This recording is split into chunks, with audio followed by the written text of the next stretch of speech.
my lovely cookies, and welcome back to the video. I'm sorry I haven't been posting much. Been lazy. That's really my only excuse here, is I've been lazy. Dealing with stuff as well. But I do have a lot of stuff to say at the end of this video. This is going to be like a long video because I plan on doing like every single chapter of Ciels' first fiance.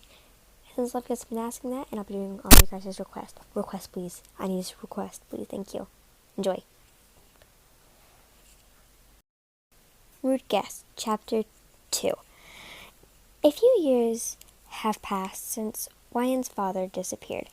After he did, Wyan ordered everyone to look for him, but after a year of searching, everyone grew tired of following a 13-year-old girl's orders and stopped looking. While Wyan was made the new head of the Ellen business and took full custody of the mansion and all of the money the business made. When news got out of a 13-year-old female running a business and earning all of that money, people went insane and threatened to and volunteered to help her grow her business. While many wanted to manipulate her, they would send little threats that would scare a 13-year-old. A normal 13-year-old, though. Not one with a demon butler that was also making sure that nobody touched his prince. Listen here. Listen here, girly boy. You are going to make me your second hand, understood? You will do that and give me all of the money you make, all of it. If you don't, you'll make me mad. You don't want to make a big man like me mad.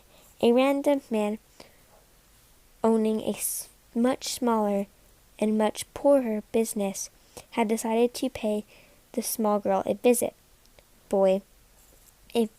thinking that it was just a young girl boy in a house of servants. He thought no reason to be nice or bring anyone he needed to protect him. He gave her the scariest glare he could, hoping it would scare the girl. It didn't. Wyan didn't find it scary. In fact, she found him rather humorous. Him, the owner of a such smaller business, threatening the owner of a much larger business. To her, it sounded like a joke. What idiot would threaten a higher standing business? Him started giggling like a child did when one of their parents pulled a funny face. The larger man raised an eyebrow at her behavior, curious at why she hadn't agreed hesitantly, tears threatening to fall down her cheeks. You're very funny, sir.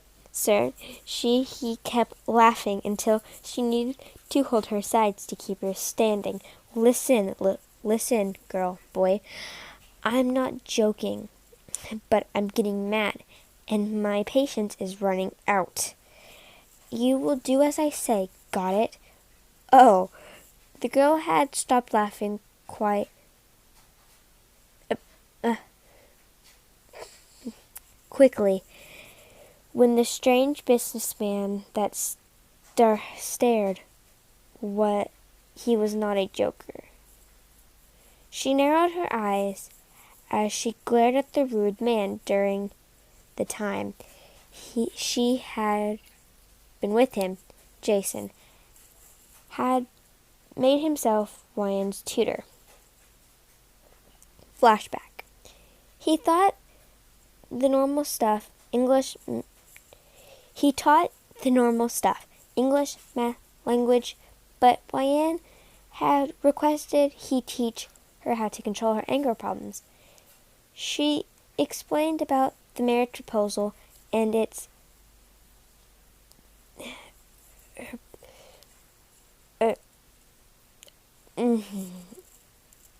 didn't finish, and how she had nearly gone insane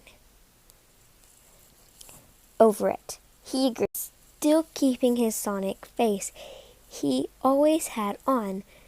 He had decided on sparring. He explained to her that whenever she felt annoyed or that she felt that she needed to get a few things off her chest, she spar with him. She had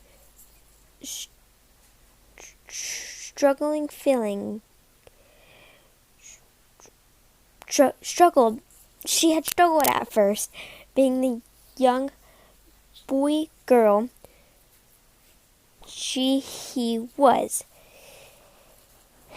If they couldn't do anything right the first time they did it, they immediately gave up and hated the subject at hand. But they soon found out how strict Jason could be.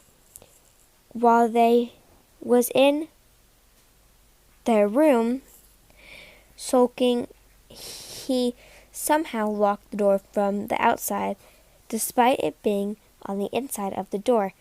She wiped her face on her sheet and slid it off childishly. You gripped the door handle and pulled at it, only for it to click at the lock, stopping it from opening. What? You did this multiple times. You looked down at the bottom of the door to check for anything stopping it from opening. Instead, she saw Jason's shadow. Jason? You saw Jason's shadow. Jason, open this door right now. You kept on reluctantly pulling at the door, hoping Jason would answer. Instead, you was met with his usual silence. You could even picture his stonic face from the other side of the door. Jason? Yes, princess? You sighed at his normal, gentle,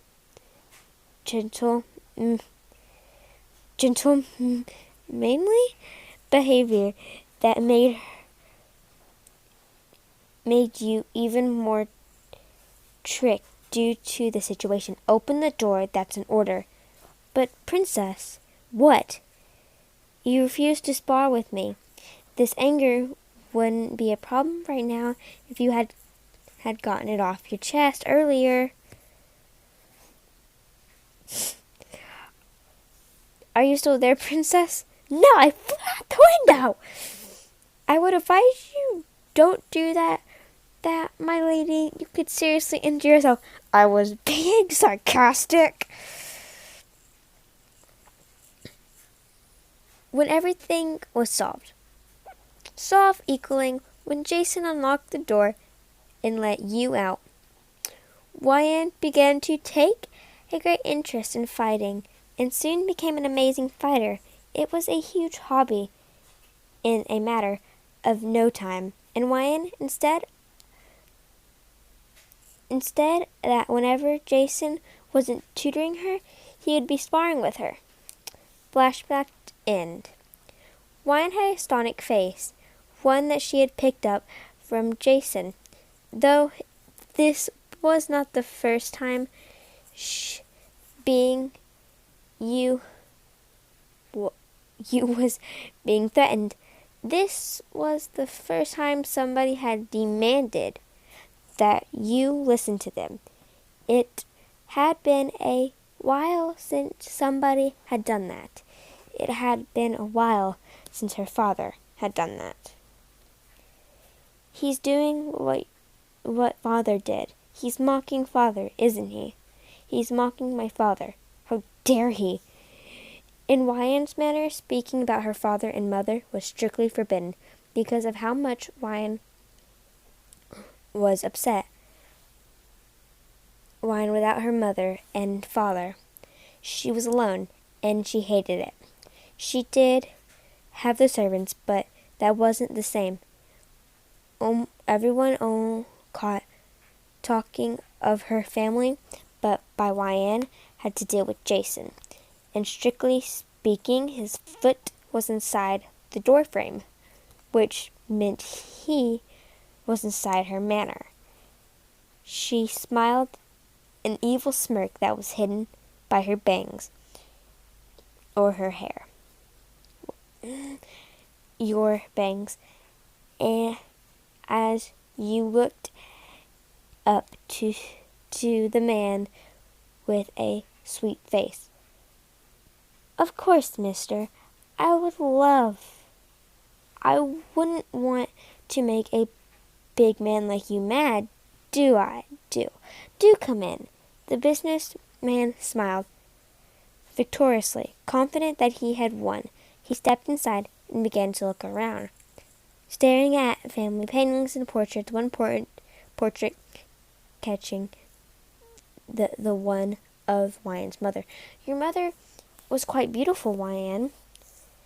Stopped at this and turned around. What?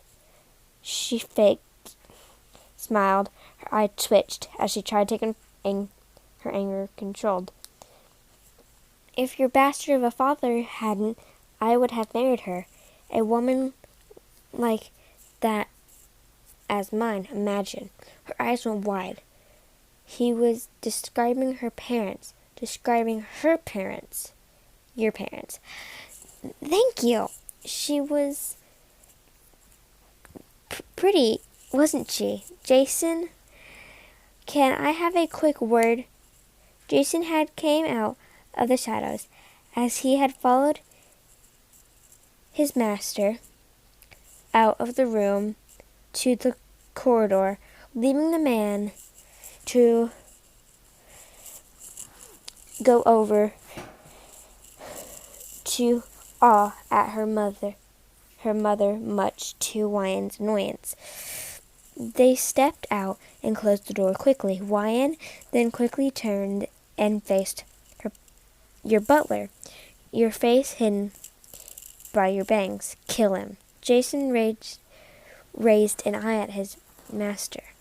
Bluntness. Prince, I want you to kill him in the most demonic way possible. He disrespected my parents. My parents. I can't allow that. I want him dead.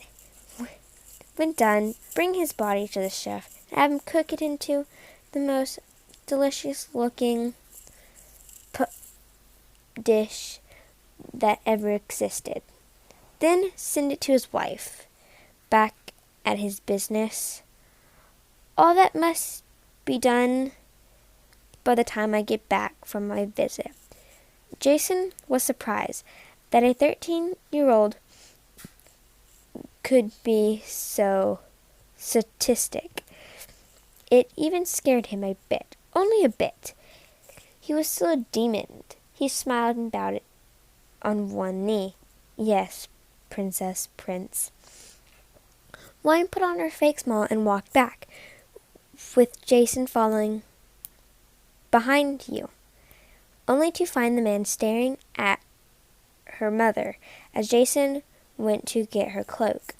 Wine cleared their throat, causing the man to turn around and face you. She tried to ignore the urge you had to strangle him there and now by putting on the sweetest voice she could.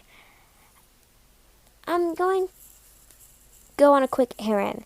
Jason, come back with her coat and help her put it on. I'll be back in an hour or two. That should be enough time, she mumbled the last part to Jason,